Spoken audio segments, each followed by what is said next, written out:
ربي جل الله ما في قلبي غير الله نور محمد صلى الله لا إله إلا الله. Waihaka qad jama'ta baina hubbid dunya wa baina takabburi. Ya, celakalah kamu wahai anakku, kamu telah mengumpulkan bersama-sama dalam dirimu antara cinta dunia dan kesombongan. Ya, cinta dunia, serakah dan sombong. Betapa engkau celaka wahai anakku ketika engkau menghimpun, ya, mempertemukan, kau simpan di dalam hatimu antara materialisme atau hubbud dunya dan takabur dan kesombongan. Ya, sombong atau takabur dengan materialisme bertemu di dalam hatimu, berbahaya sekali. Wahadani hislatani, kedua sifat, kedua emosi semacam itu, antara pemahaman materialisme, pikiran materialisme dan kesombongan hatimu adalah dua sifat yang sangat berbahaya. La yaflahu sahibuhuma in lam yatub minhuma. Tidak akan pernah berbahagia hidupnya, ya, ketika tidak pernah bertobat kepada Allah dari dua hal tadi. Bertobat karena materialisme yang ada dalam pikiranmu, ya, wa takabur dan kesombongan yang ada dalam hatimu itu. Ya, paling tidak nyaman. Orang yang pikirannya materialisme, serba duit itu sendiri sudah sangat berbahaya. Artinya bahwa hubbud dunya yang diibaratkan oleh Nabi Isa sebagai ra'su kulli khati'atin, hubbud dunya ra'su kulli khati'atin. Cinta dunia itu adalah kepalanya segala dosa. Maksudnya sumber segala dosa. Bahwa hubbud dunya itu adalah sebagai bibit dari segala macam dosa. Hubbud dunya itu adalah biang keladi dari segala macam dosa. Maksudnya cinta dunia ini adalah paham materialisme. Bukan sekedar orang senang dunia, tapi dunia atau harta kekayaan menjadi tolok ukur satu-satunya ketika engkau menilai apapun.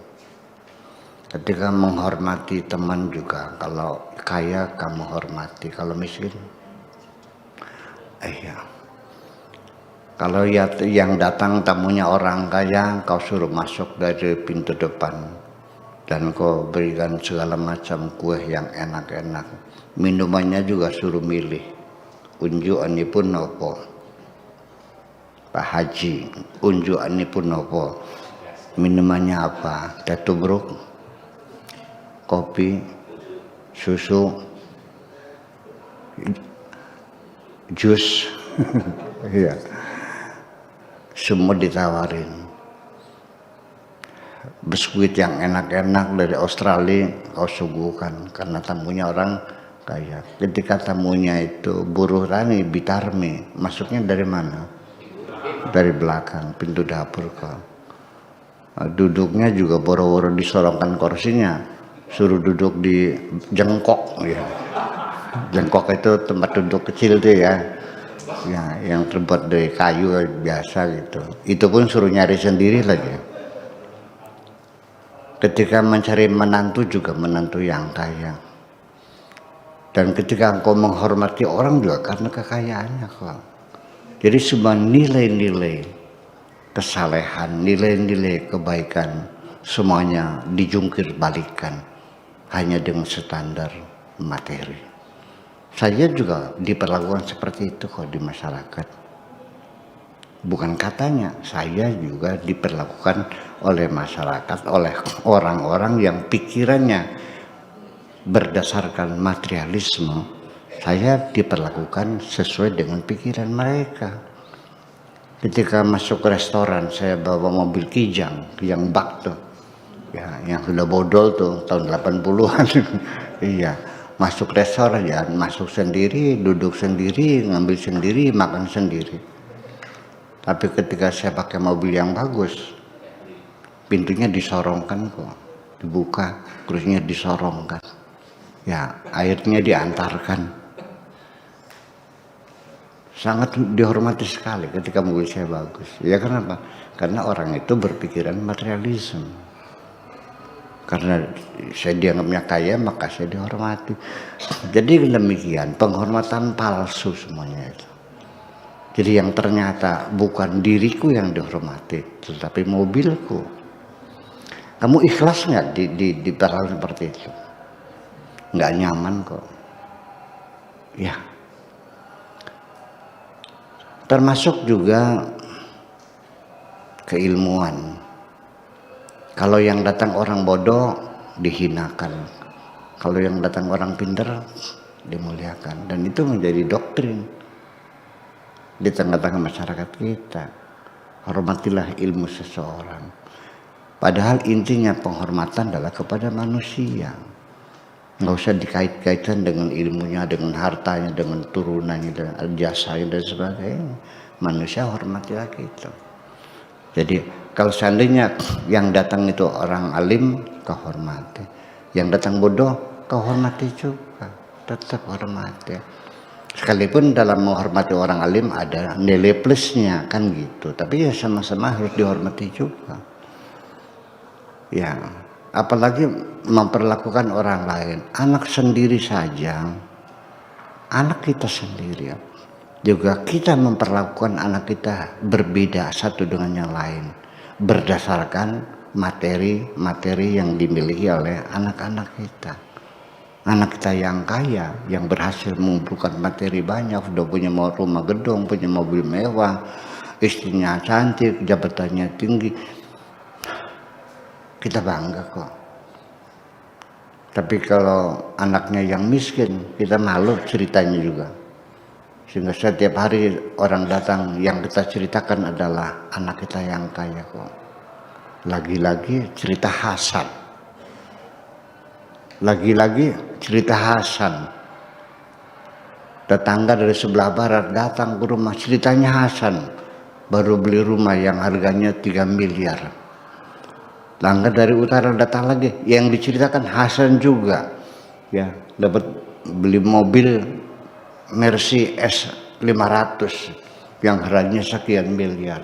Datang lagi tamu yang lain, yang diceritakan Hasan juga. Setiap hari yang diceritakan anak yang kaya kok. Padahal dia juga punya anak yang soleh, ya, ngajar ngaji di musola, di kampung, menjadi tokoh masyarakat yang disegani dan dihormati. Hanya saja dia miskin.